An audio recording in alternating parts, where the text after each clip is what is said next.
Good afternoon, everybody, and thanks for joining us. Why lean goes wrong and how to avoid it. So, why are we talking about this and why are we in this relaxed style? So, The Rest is Lean is our podcast, which we call Trill because we're lean. We like to shorten things. And every couple of weeks, you'll see a new episode drop. You can get it on Spotify, YouTube, everywhere that you would normally go for a podcast, you can find us. Just as a quick introduction, my name's John D. I'm the founder, director of a company called D Enterprise Excellence Limited. And my background is very much an automotive heritage. So trained by Japanese master engineers from Honda primarily in my early days. Ooh. And yet, I'll still talk to these two gentlemen.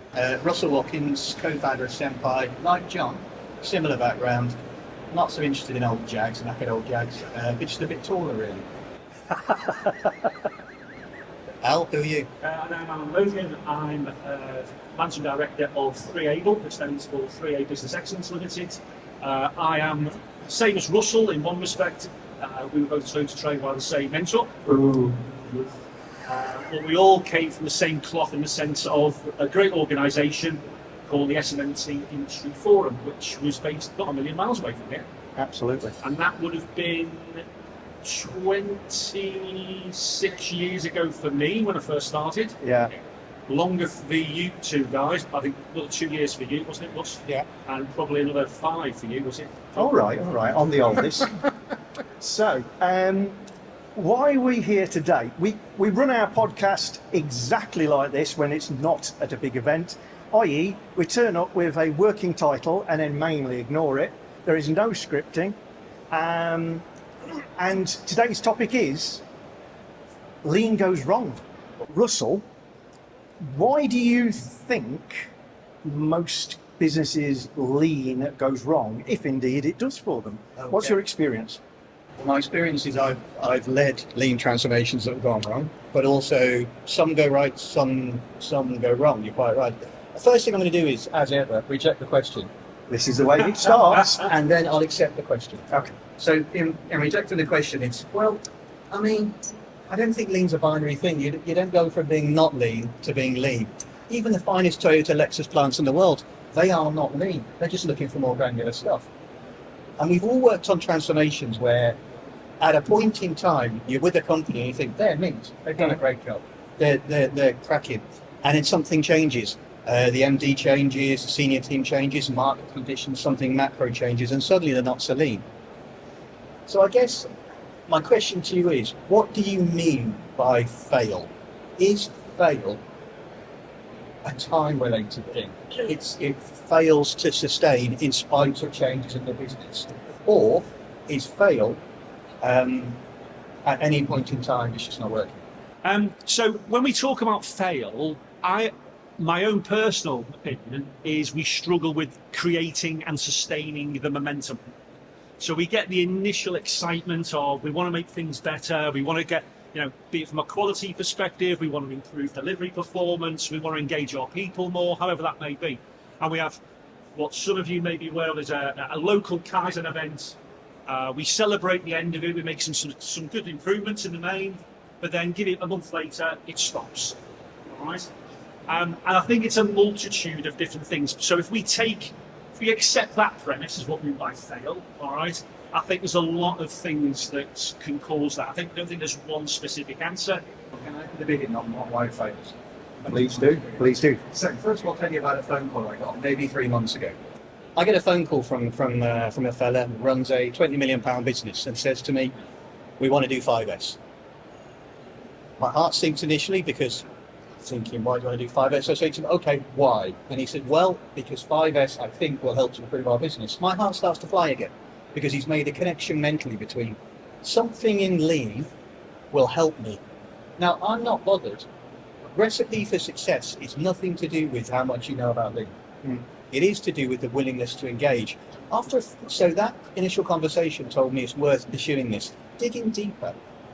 He didn't know much about lean, and his understanding was that 5S equals lean, equals TPS. No problem again. because he had the one thing he needed. He was open to asking questions, he was open to a walk around, and he had no fixed idea. What we had to get to was, why do you want to do it? What problem are you trying to fix? So, I'll open with three common reasons why it fails. Number one, leadership try and delegate it, can't do that, won't stick. Number two, it's not hooked up to a business need. You're doing it because you want to do lean, that's going to fail. Yep. Yeah. And number three, people cannot see what good lean looks like. We're trying to sell them a jam tomorrow prospect using words alone. Yeah. I agree with everything that you've said, Russell, unlikely as that is. And I'd expand it to say that lots of people's understanding of lean and lots of companies' understanding of lean is very much based around the tools.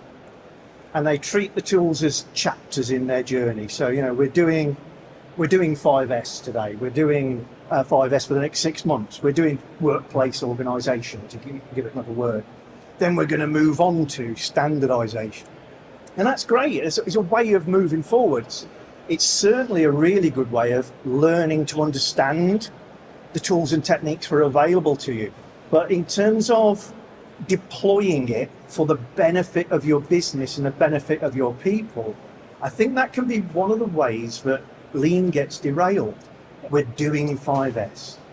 So every department, every area starts working on workplace organisation.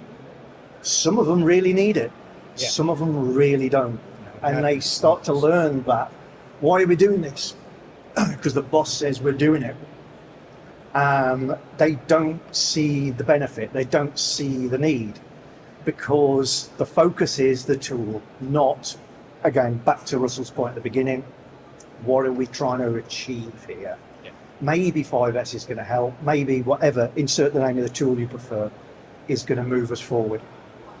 That's quite rare though.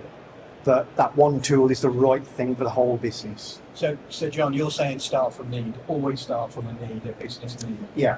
I think if the business is asking you for help with, we keep shipping bad parts, or we can't keep up with production, then the business and sometimes an external like ourselves can sit around and discuss how to move forward, and that answer might be 5S. And it might be training, it might be nothing to do with It training. might be nothing to do with anything that we call lean. It might be there's a replenishment system, or it might be something about line balance. Yeah. My favourite, as we've established.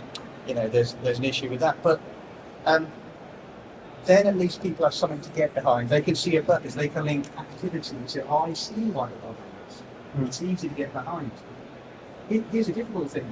If you just start with need and go on with it, how do you leave behind, or how do you generate somebody in-house who has a systematic, simple way of learning, because it can feel a bit random for them?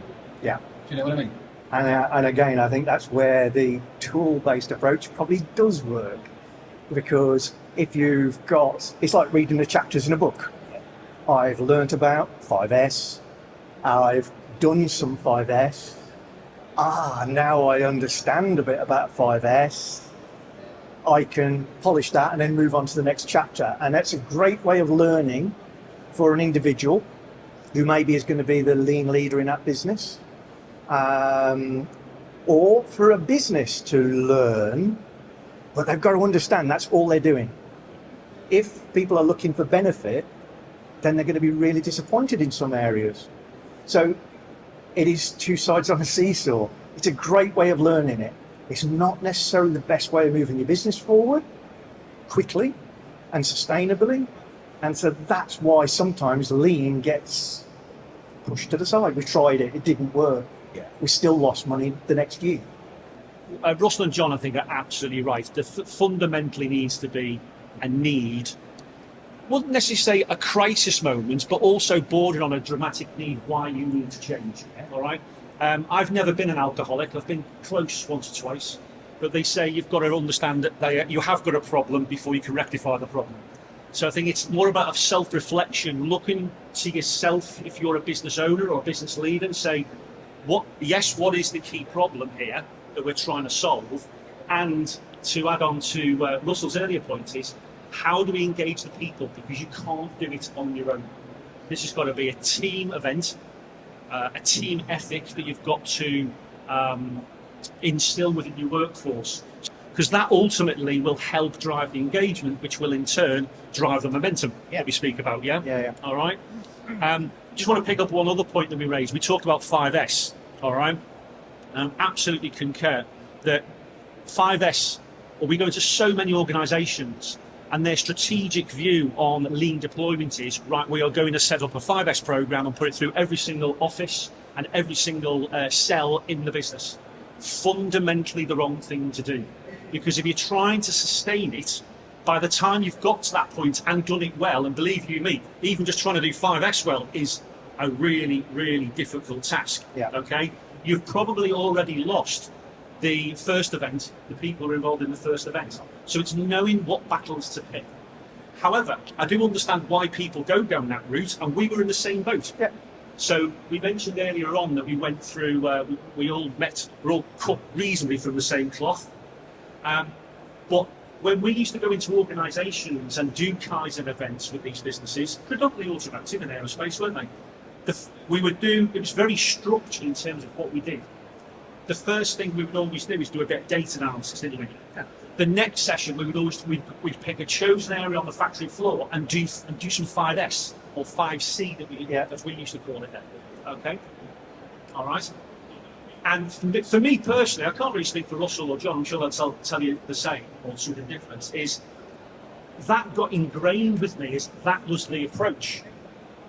So when I actually left SMNT, I went back into the big wide world. To be honest, that was the only structure that I knew. And I'm doing it again. Thank you, John. Okay. That is the only structure that I knew. But it is just one structure. And it is only one structure. Yeah, absolutely right. Okay. And I was getting really, really frustrated because the things weren't sticking. And that's ultimately what it's about to do. All right. So again, without that need, without that passion and wanting to improve from the very top within the business, it is always going to be more difficult. It's not impossible, but it is more difficult. You've got to understand it. Your employees need to understand from you what you're trying to solve and how do we do it together, not dictating. Yeah, great. So I want to tell you about a failure I had maybe 2 years ago, and then I want to pose you a question which, as ever, is unfair. Went into a business 2 years ago. Technically, Toyota production system terms, they needed SMED. All right, screamed all over it. SMED. Batch size is too high, too much inventory, struggled. Business was struggling with working capital, so I did a top-notch SMED activity with them. Yeah, I mean, it was beautiful. We'll be the judge of whether it's top-notch or not, but go on. Standardized work combination tables, all sorts, waste elimination, reduced changeover by, I think about 35% to try and reduce batch sizes, yeah? The MD, who was the influencer in his business, didn't enjoy the activity. SMED didn't float his boat, right? I started in technically the right place. That activity died away because it didn't float his boat. We later went on to visual management. He loved visual management, yeah? I did the right thing, which was the wrong thing, technically. If I'd have tickled what interested him in a some kind of appreciative inquiry way and went the visual route first, then he'd have taken that up, they'd have formed good habits, and his SMED might have followed. So my question to you, Jens, is, was I wrong? You probably should have given him the gateway drug first, i.e. he tries it, it's quite moreish, and he goes back for some more. The stock of that is out now, but I can give you a little bit of this SMED stuff. That would be the right thing, but it's very difficult to establish that up front because you've got to insert something to see how people react to it, and I would insert what they really need in the absence of anything else. But the failure was, do you think the failure was I didn't pay specific attention enough to what that person who was running the show, what floated their boat, and tried to migrate the approach to tickle that? Yeah, I was going to ask you whether or not you felt you had the opportunity to do that, because what I would say, irrespective of what you started with, you've obviously done it with the best intentions. But going back to your point, you've then recognised actually this isn't floating everybody's boat. The positive thing I would say is you haven't just rocked up in there and talking about what we said a minute ago is, well, we've gone into autopilot, let's go and do 5S. Yeah. Do you know what I mean? Yeah. Okay, because at the end of the day, you can actually, you can turn that round as a learning point for everybody to say, actually, with what we've started out with, has that moved the needle? Well, if the answer's no, then we say, well, what do you think then, guys? You've actually generated the engagement with, not everybody was disengaged. Yeah. All right. I thought where you were going with that comment was, if it's a senior leader, it's very, very important. I mean, quick show of hands here. How many of you are leaders in your own right in your organisations? Just a quick show of hands here. Okay. Yeah. Don't be afraid. I don't bite. Not on Wednesdays anyway. Okay.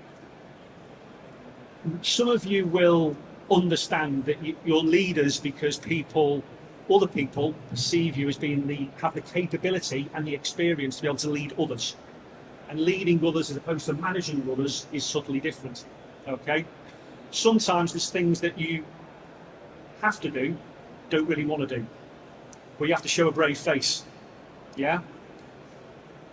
Ultimately, if you're in a cross-functional team doing a Kaizen event, be it for your first time or your 100th time, if you're the most senior in that team and don't show the interest, that can be one of the killers. Oh. Yeah. Because whether you like it or not, people will be looking at you and looking up to you as one of the most senior people in that room, and probably looking for your, what's what I'm looking for your acceptance that the direction we're taking is the right direction.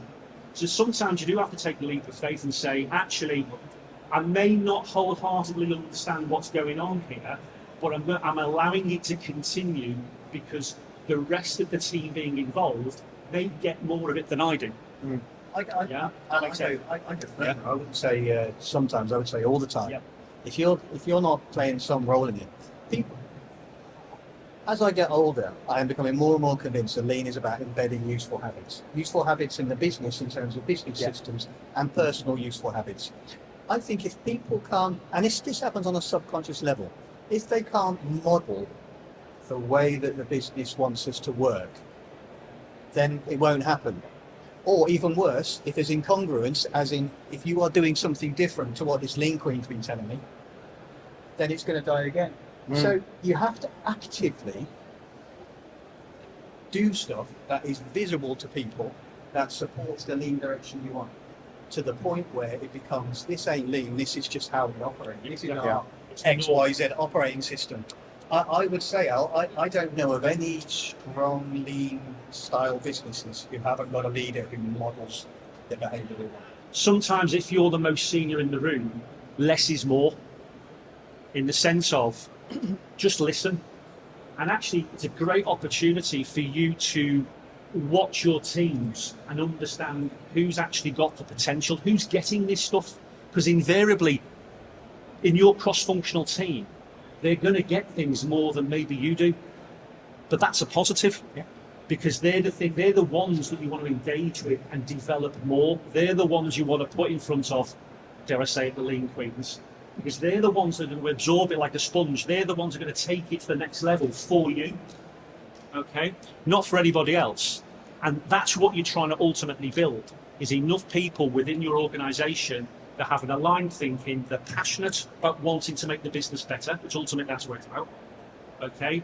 And they may get more of you. I've been in so many situations where the most senior person in the room has felt, through no fault of their own, that they feel they've got to have the answers. They don't. They don't have to have the answers.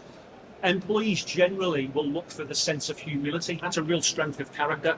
I don't know the answer. Let's work together to try and find that solution. And you can hide that discomfort as well by just, what do you think? Yes. Tell me your three possible routes that you want to go. How do you feel? Yeah. Do you think this is shaping the way we move? Yeah. Okay, to give you a different topic to pick through, as we discussed, you two are Toyota at heart in terms of your your early training and the mentors that you had. Mine is Honda. They're not a million miles away, but certainly Honda thinking on lean is far less quoted than Toyota. And one of the things that my sensei drummed into me, and I want you guys to pick over it and see if it helps in this equation, is our job is to identify what is really needed within the business. Where is the problem? Where is the bottleneck? Where is the issue?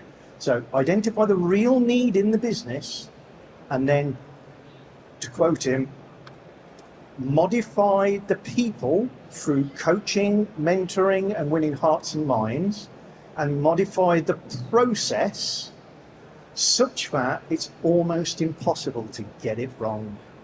And get it wrong means quality, get it wrong means slow, get it wrong means break it, all those things. And that was his thinking, one of his messages on what it is to be lean. Understand the real need, and then modify the people and the processes so that it's almost impossible to do anything other than the lean thing. What do you think? Agree. So you're talking in the second part there to make it easy to do the right thing.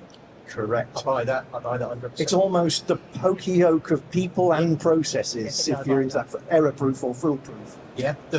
And that leads us to simplify, because we should be tending towards simplicity, not gilding the lily in everything. Yes. The first bit's interesting because you have to ask, what is an internal lean change agent, or what is a lean external lean consultant's job? Is it a surgeon if it's turnaround work? Is it as a doctor to help diagnose what the issue is? Or is it a pharmacist to give the medicine? And it might be a combination of those three things. So all I was going to pick up on there was, in terms of the coaching aspect, if you don't have somebody within your organisation who has necessarily the base skills to begin with, absolutely bring somebody in who has got the skills, who can help, like the touch paper, so to speak, spark the engagement, start the enthusiasm, the passion to get things moving. What I would say is, ultimately, again, I pick on the leadership side of things, is ultimately it has to start with you. Mm-hmm. Because, as we said earlier on, it will very, very quickly diffuse into nothingness if your employees do not see that you're engaged. They'll just think that it's something that you want them to do, as opposed to it's something that we should all do together. Yeah? So I think that's fundamentally important in that case. And let's say, some people, I've seen some of the best coaches are actually some team leaders. They've generally got a natural way with their teams. They have a great deal of respect from their team members. All right. So maybe what you have to think as leaders, recognise that, and actually, in terms of developing them as being the coach for the business for the future, as opposed to maybe the next production manager or quality manager, for example. It's funny, So I was having this conversation yesterday. We talk a lot on the pod about how do you find the next leader, the next operations leader, from team, graduating from the shop floor to team leader, etc. And I've now got 5 things I'm looking for in people, plus 1 behaviour. The 5 things are willing and able to learn, willing and able to lead. They are willing to try different stuff. Is another thing for a leader. When people come on the shop floor from other functions like quality or from manage or from materials, they will stop and talk to them. In curiosity, they build a network. Okay, and they are moving towards being a time traveller. That means they are not just happy sorting out problems, being red Adair and mopping up issues. They want to stop them happening. They want to find problems early. Mm-hmm. And the underlying behaviour, I think, for a lean leader that helps to, a lean leader, ops manager, whatever, that helps to avoid failure, is that they have some non-negotiable behaviours. Fail or succeed is how you choose your internal leaders, and that's currently how I'm advising people to choose their leaders. Mm-hmm. But can I add one more thing to that, and I'll shut up. But I'd like to talk about my failures. There are many of them. One of them is with a multi-billion pounds construction company. I set up their academy. A couple of thousand people went through that academy, yeah? I set up the curriculum, I set up the training and the workshop, everything. That academy shut. Okay. 3 years after I moved on to somewhere else. We had an operating model of what is the production system, and it started with standardise, then it graduated to improve, and then the final layer was self-reliance. I'm riding this horse quite hard at the moment as well. I think from early on, to avoid failing in lean, you want to develop self-reliance. What I mean by that is you have people who at the end of the day can say, I did that all right, I didn't do that so well. And they can look at their own performance without rose-tinted spectacles. Yeah. In the same way, they can stand back and look at the factory and say, well, that's all right, but that's a bit rubbish. Yeah. What do you think of that? I absolutely agree. And if I've got a specialism and it's developed over the years, my business probably spends more time growing. I call them mini-me's. It's a bit disrespectful, but it's good shorthand. Growing the next me so that you don't have to have me around anymore. I'm old and I want to retire, and I am retiring. But it's the right thing to do. You've got to grow your own in-house abilities, your own in-house knowledge, but your own in-house fresh eyes. That's tough. That's really tough. It is, because you're in amongst it all the time as the incumbent lean aide or lean leader, or insert appropriate title. How do you stay detached enough from it? Well, tell us, John, go on. How do you stay detached enough from it to actually look at it and say, we could be better here?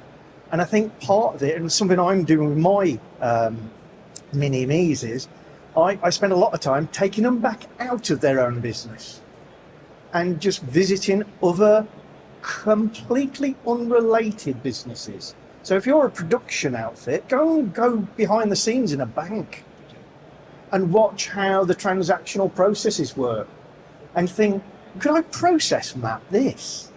What does setup improvement even mean? In that context. Surrounded by computers and paper behind the scenes in a bank. Because when you go back into your own business, you've almost had a reset. Somebody's pressed factory reset on you. Normal is not where it was anymore. I think you've got to come out of the business and look at other things and try on your lean spectacles in them. So I'm taking people out to other clients of mine and saying, I'm going to go do this. You go stare at that. We'll discuss. John, and that's very valuable. Are you picking clients? Because I have a modified view on that. I have a slightly different view, which is it's a good thing. Mm-hmm. Getting people outside to see other factories is a great thing. But I try to do it in a way, and I haven't done enough over the years, in a way that we pick somewhere non-competitive, but has a similar set of problems that they can recognise. Yeah. Or am I trying to be too clever? No, I mean, I'll give you for instance, without all of the details for obvious reasons. I've got one guy who is quite brilliant and will run rings around me in 6 months' time. Alan's met him.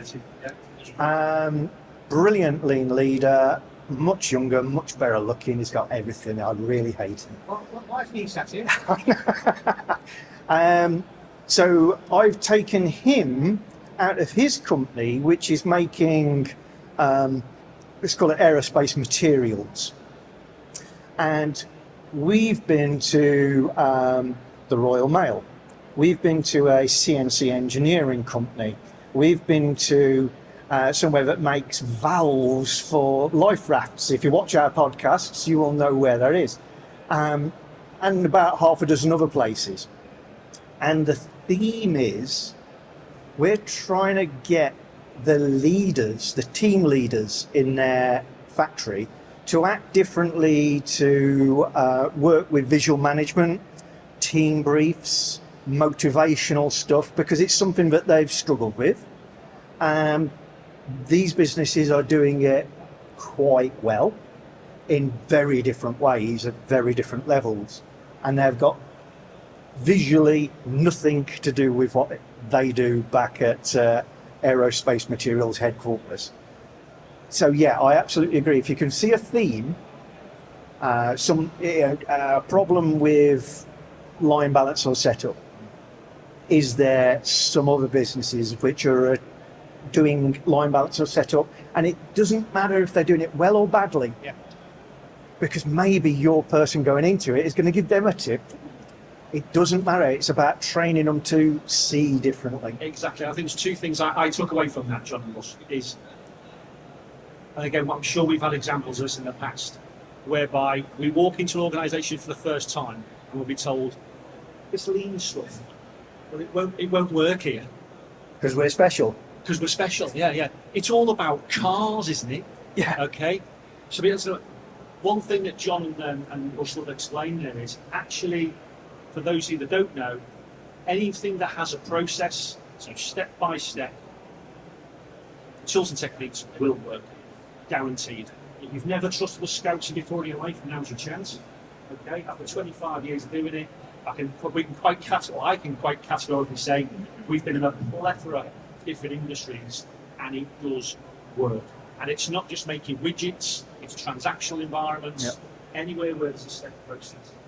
And the beauty of what John and Russell have explained, the fact is that proves it, being able to take future lean leaders that we're trying to develop and say, look, let us show you different organisations with similar problems, but what you see when you walk into the factory is fundamentally different. The walls are different, the people are different, the widget or whatever it might be that you see, so it might not be a widget, okay? It can still work.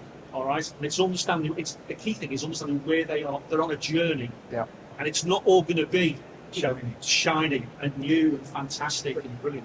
You're paying for them to go elsewhere. You want them to come back with some value, so you have to frame the visit. Going back a step, this speaks to one of the big failure modes, which is we ask people to do lean as a leap of faith if we're not careful. And we have to show to them that it can work. So that's that. They have to be able to see it rather than you just try to be all slippery tongued and tell them it works. So take them early. But 2-second lean, for example, there's a big thing in 2-second lean where companies open their doors, early doors, for other people to come around. It's fabulous. They open their doors for tools, knowing that they're not the finished article and they've got a lot of problems. And the reason the companies do the tours is because they keeps them honest. They always want to be tool ready. And they get feedback after, so they can learn stuff. However, the whole reason we got trained by Japanese engineers in the first place is because the UK government a number of years ago said, hang on, we keep sending study missions to Japan to look at factories, and people ooh and ah their way around beautiful factories, have a bit of sushi, go to the onsen, and come home.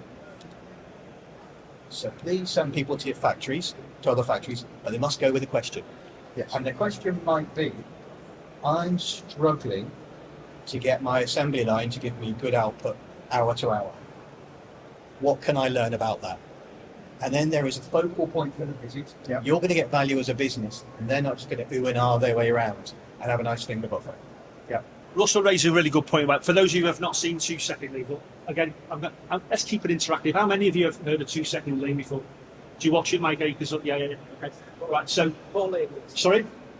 Paul Akers, also excellent. What Mike Akers from?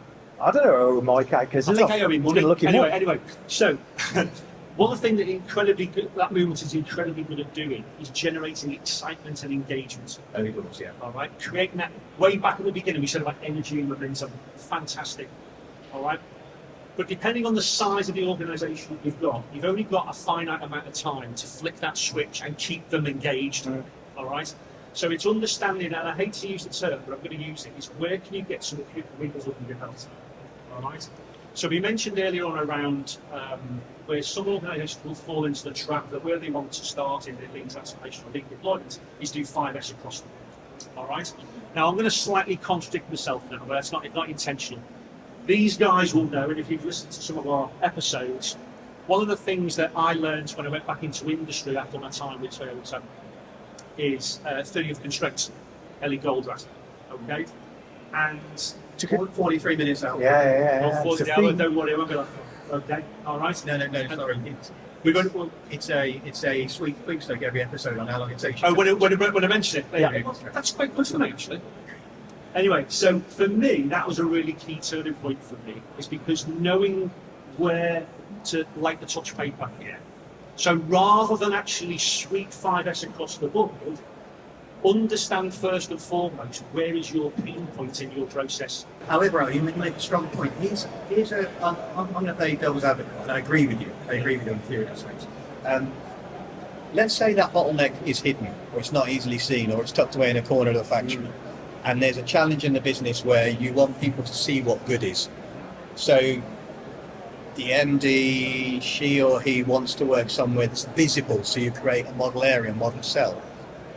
You know, it's a bit like my technical cock-up where I did SMED and they didn't want SMED, although they needed it. My point is, I think we need to be flexible, as in, that needs to be the dominant thinking way to get results.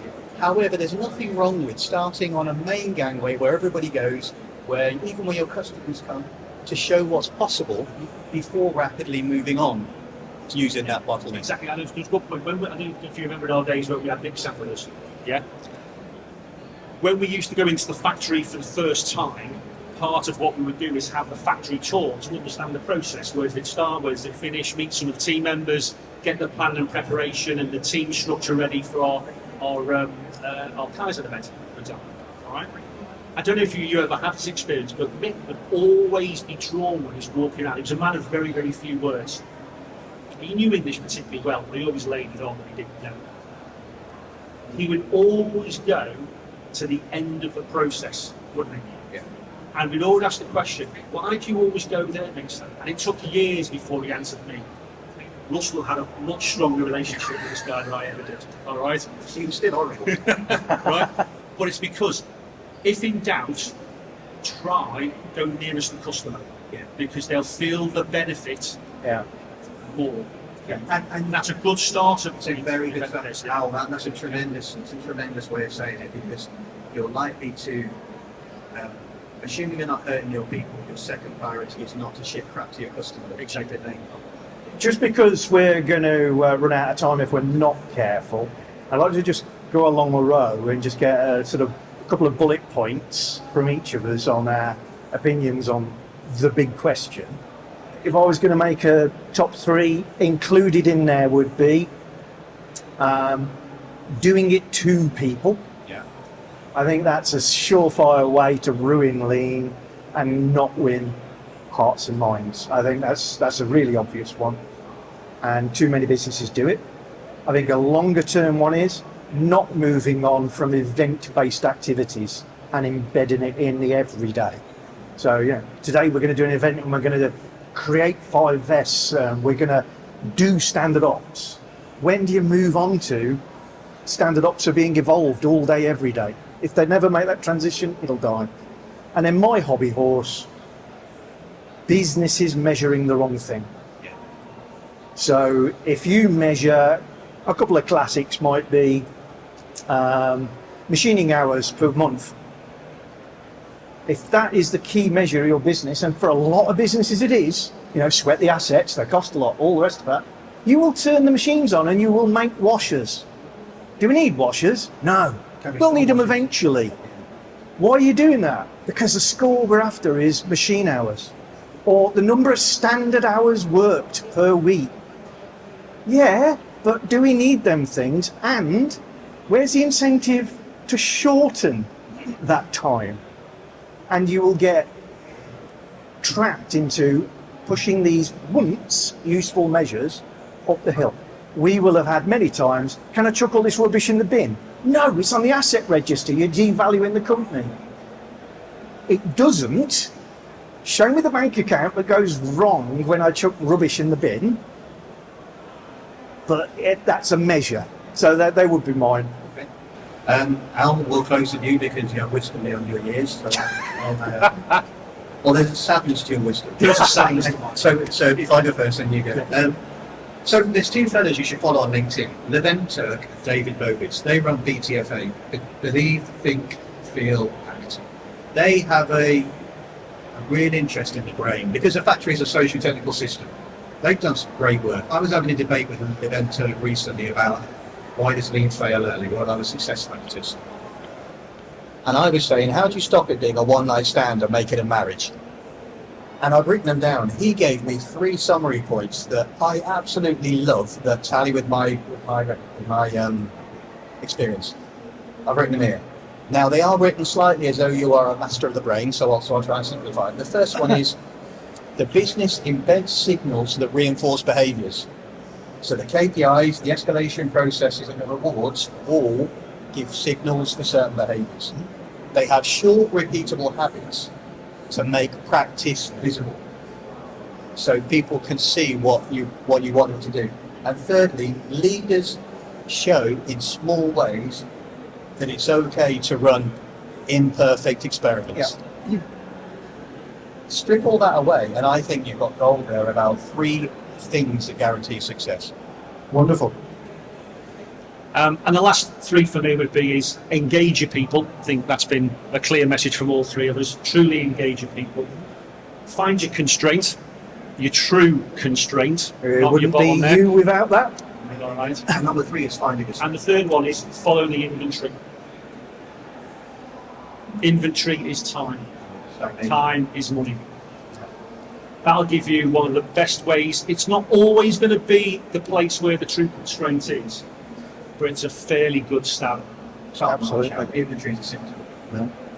Okay, so we have to close there because I can see we've got that 40 seconds, and this is a live version of our podcast. So if you're interested in wittering and abusing each other like this, but the topic is lean strategy, management, etc., then pop on over to our podcast. We'd love to hear from you in the comments on that. Go on Spotify, go on YouTube, go on Apple, whatever you prefer for podcasts, and just type in "The Rest is Lean" and you'll find our pretty little faces, and please get involved. So, Thanks, guys. thank you very much. Thanks very much so much, guys. It's always a pleasure Thank you, to see you every year.